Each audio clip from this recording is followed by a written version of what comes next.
I want to talk about three topics. Uh, the first topic I want to talk about is to ask my fans on YouTube. I have like maybe two, or three, maybe, I don't know. So I want to ask myself how I. So I'm taking steps to try to get to a situation where I'm in a better physical shape. Um, However, the important thing here is detoxification. So toxins are not necessarily bad for the body. They have an important goal, which is not clear what it is. But I want to start removing toxins from my body, and it's not clear what is the best way. So this is the first. But I'm making steps. So it is kind of okay. So fans tell me what to do. So anyway, the second thing I want to discuss today is something that is very important in my opinion. So recently I was in Japan for about 6 months, and I want to point out something that's very important with respect to Japan. There is a governmental policy in a very wrong direction, and I think the issue is deeply philosophical rather than just the detail I'm going to talk about. The situation is where I abstract and say it's philosophical, but there is a very concrete situation. So in Japan, when you get a wage or a research grant or something like this, there is a note made by the government, or if it's from government, I don't know about private funds. There is a note from the government that in the case of earthquakes, natural disasters, and so on, there might be a reduction to your payment. I think this is highly harmful, but very characteristic of this type of mentality. And it's highly harmful because it amplifies the effect of a disaster instead of localizing it and eliminating it eventually. So basically, if an earthquake hits some particular area in Japan, the entire country feels it immediately. And it makes people anxious. Anxiety is a big problem in Japan. So this type of mentality reminds me of when I was in the army in Greece. So they tended to do the same thing. Whenever there were problems, they would amplify it immediately to all the soldiers, which is a highly problematic situation. I don't know why they were doing that, but there is this mentality in Japan of it has military-based characteristics. I don't know why, but if there is an earthquake in some particular area, my research grant or my friend's research grant should not depend on the earthquake. Okay, and there is another topic I want to talk about. That is, I will do it in a bit.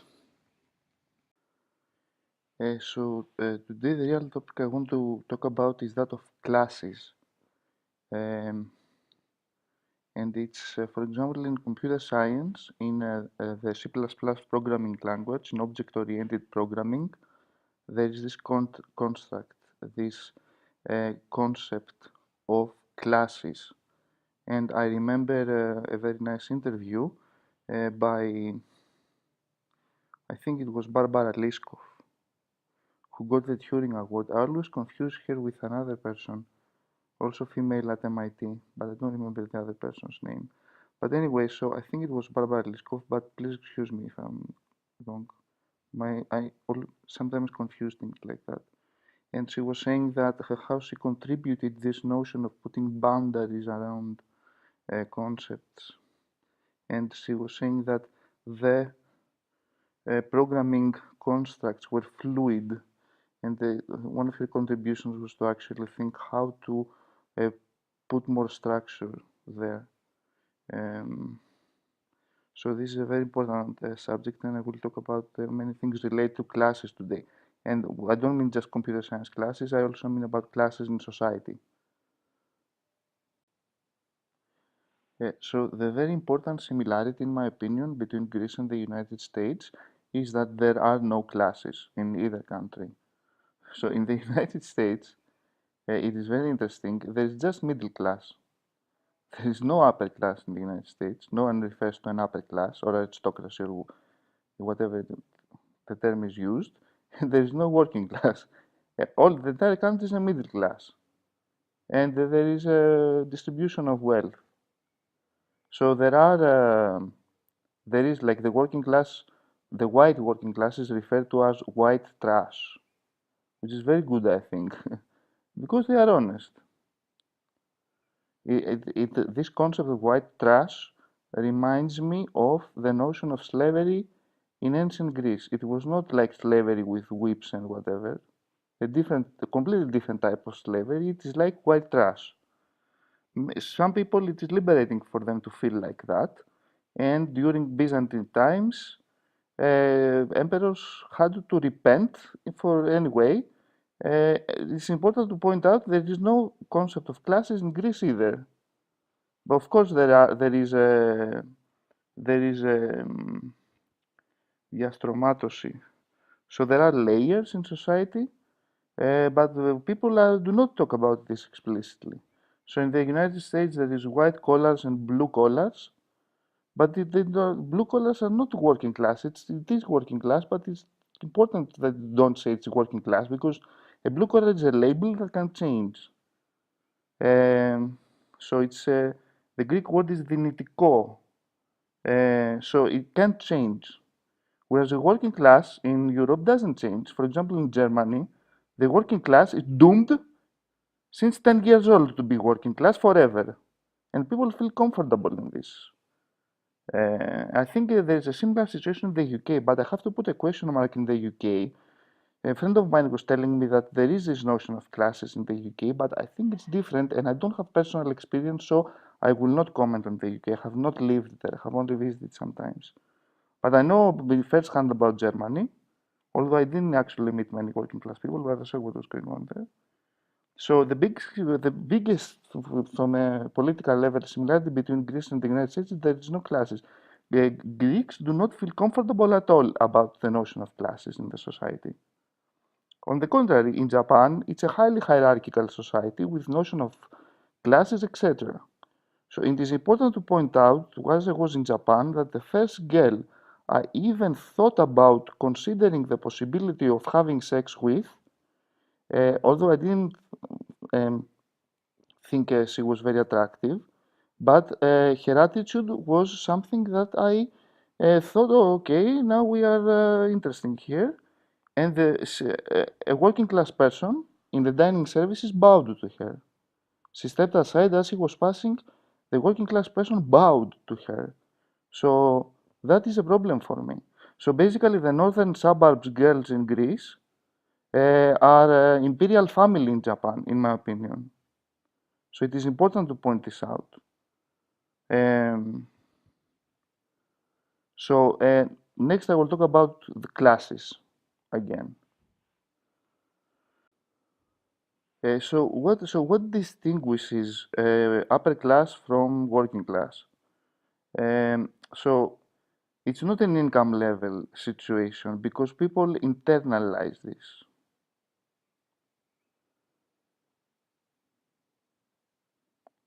Okay. So now I have to get like very, very serious to explain something. So the other day I was talking about conceptual schemas. Maybe another term for it could be mental shortcuts. So it's a summarization of something which can also unfold. Um, so the ability to think um, fast and slow, like referring to Kahneman's uh, the term, the ability to think fast and slow depends on um, how you conceptualize whatever situation you are in. And to me, the important difference between an excellent quality person and a poor quality person is the ability to conceptualize. It's not correct what I'm saying, it's very false, but it's also correct, and we should think about these situations. How to navigate in a how to navigate in a net, a web of interests, conflicts, and cooperation opportunities where you want to be selfish and promote your own objectives, but not myopically, and you also care about others. So, but even for yourself, it's not selfish in the sense of myopic. It's like interest for you because we are not angelic concepts. So Christianity is quite bad there. By telling that people are angels, it's reducing them to slaves, I think. Although this is not again true. But angels is not a superior being with respect to humans. Humans are significantly more sophisticated than angels. I believe humans are deities. They have this notion of God, divine nature. It's an irrevocable right of every person to discover its divine nature rather than be an angel, like a servant to a impersonal concept, which is God. So God is very good. It's a very good concept, but it exists inside us and maybe in heaven, but or over hell, I don't know, because God should have authority over hell as well. So but anyway, so these conceptual schemas of the church were very good 2000 years ago, but they should be reinvented.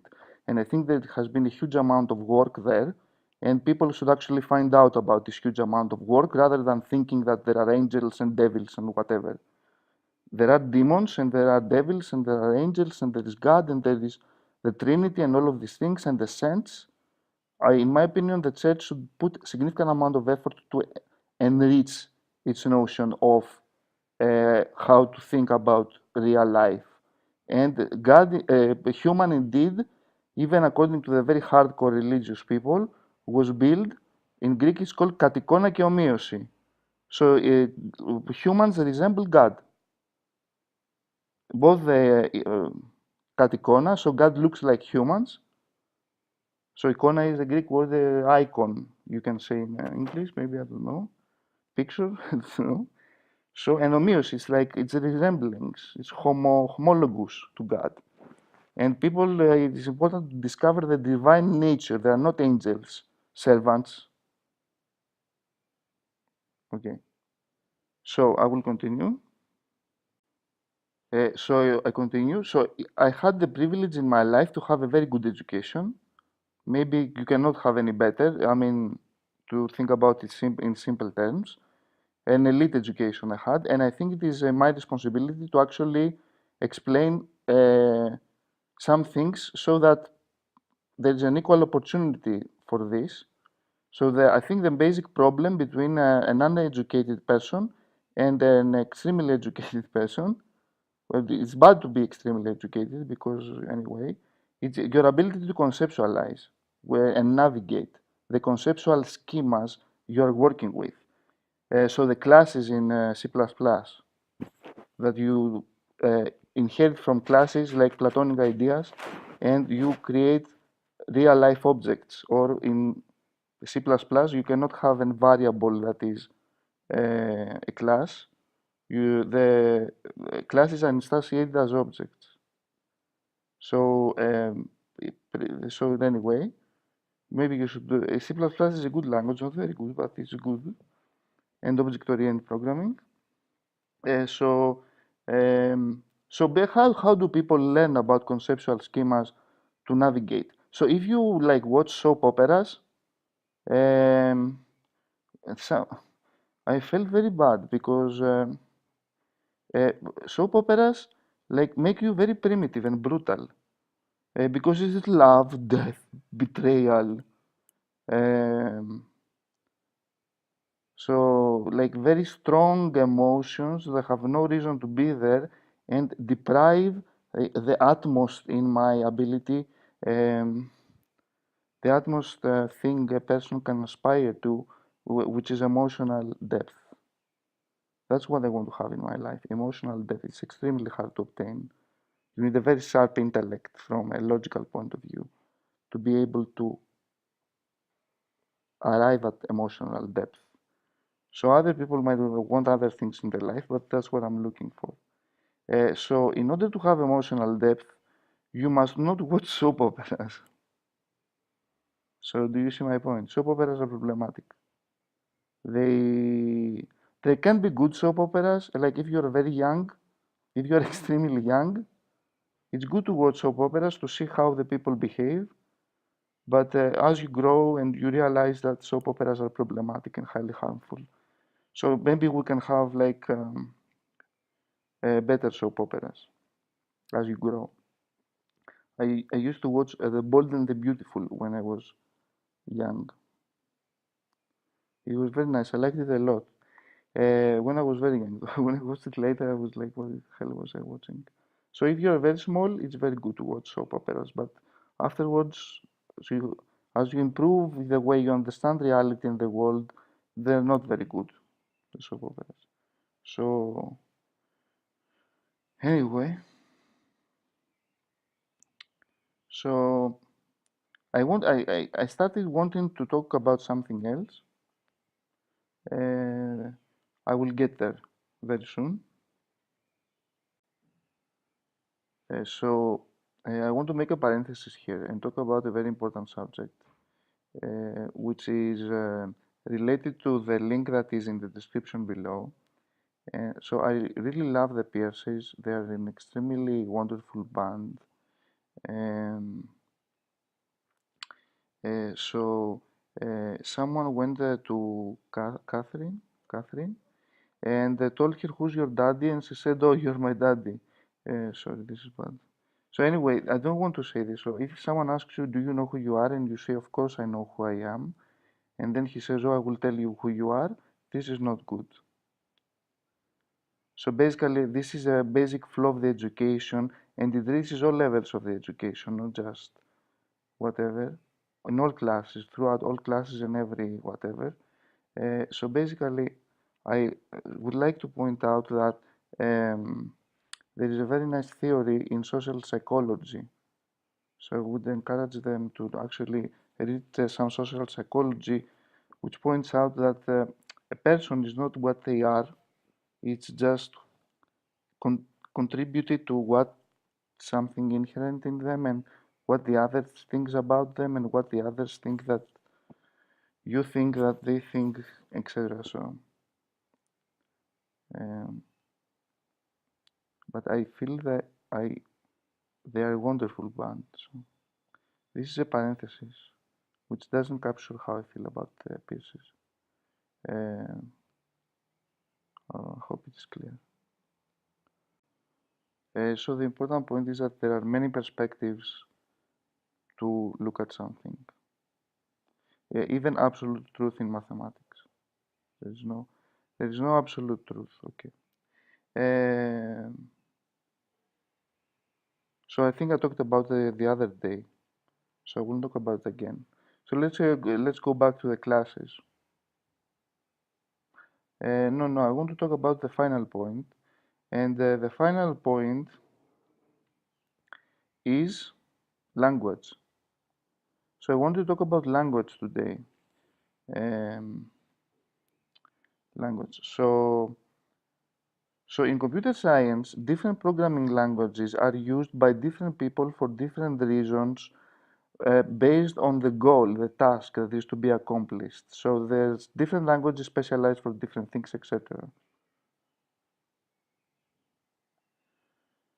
In human languages, it's not clear what a language is about. And so my suggestion is to actually use languages in a purpose-specific fashion.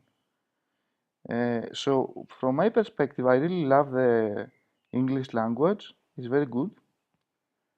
It is in many respects.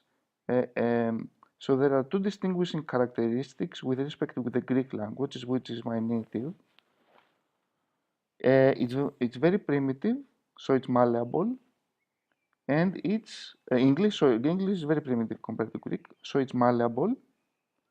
And the other thing I tend to forget, but I think it has to do with the fact that it's a new language, so um, you can change it. So basically, English is very good for me for writing, and writing is a relatively recent thing humans do. So I prefer to write in English than Greek. You can describe it's a very different way of expressing yourself. Like for example, poetry or literature, etc., um, or papers, etc. So,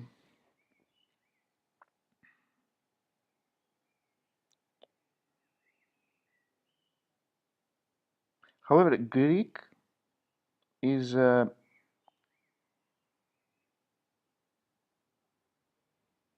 has a very big advantage with respect to English in this respect. So you can think in Greek with great, and when I say think, I mean in the subvocalization sense, with extreme great clarity. You can formulate sentences and meanings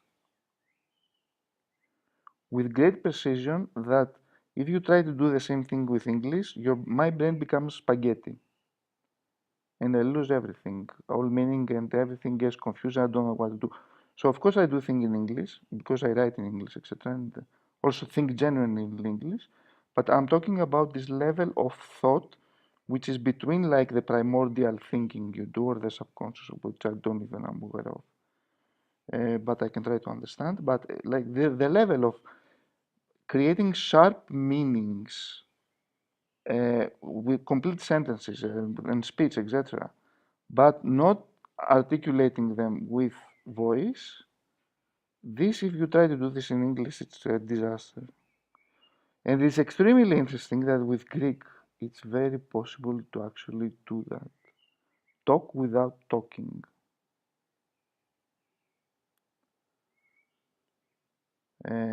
So, for example, if you have a military operation and commandos need to make a plan that is very precise, if they try to do that in Greek, I think the operation will be much more successful. I don't know what commandos do and think and whatever. So, and even like in negotiations, if you're trying to articulate something and you subvocalize your plan, I think that you can try to do it in Greek. So in general, I think so. Learning different languages, it's not just the language that you learn that is important. The conceptual schemas are becoming enriched. So learning many languages teaches you um conceptual schemas that are interesting. So, for example, if some person moves to another country, remember when I was in Germany, I liked very much the expression these kinds of things. So they told me that it's a German expression actually. So anyway, if you extrapolate that, uh, so in Japan, so coming back to Japan, I think that the translation, the bridge between Japanese and English is very problematic. So, in my humble opinion, some linguists should study how to um, create an interface between Japanese and Western languages. Because, in my humble opinion, the conceptual schemas are very different. So, if Japan wants to invest a lot in something which is related to education, and the whole country would benefit a lot from that in every country, so, but their finances are not very good. But I think it will be worth what they say, the bang for the buck, to try to um understand the differences between the Japanese way of thinking, and there are many regions and countries, sub-countries, and whatever in Japan. It's not just. It's a very big country. To try to understand this way of thinking and mentality. In my opinion, it's very different from English, and something should be done about this to understand it. And in my humble opinion, if you teach Greek in Japan, um, my intuitive sense is that it's much more close to English. So Greek and English are very, very, very different languages. Of course, they have many similarities. So, uh, but they have different. So, in my humble opinion, English is extremely good for writing, and also like British people, when they talk, it's like um, it's like a theatrical play. It's like a chorus. Uh, I cannot do that. I envy. I remember observing this thing for the first time in my life. I was like so amazed. How do they do that? But it's inherent in them. I cannot think like that. But I admire many people in Britain, including Olfert, etc. And um, but it's a very different thing. So English and Greek. So I think it will be a better bridge to English to try to understand Greek in Japan, and phonetically it's much closer. I wanted to talk about other things as well, but today was like a potpourri of thoughts, which are all related. So I want to close by saying that I had a haircut today, which is very good. Okay. So one final point that is related to Greece and the UK. So I think it would be interesting to juxtapose recordings from the British Parliament and the Greek Parliament. It's so different, the rhythm of debate.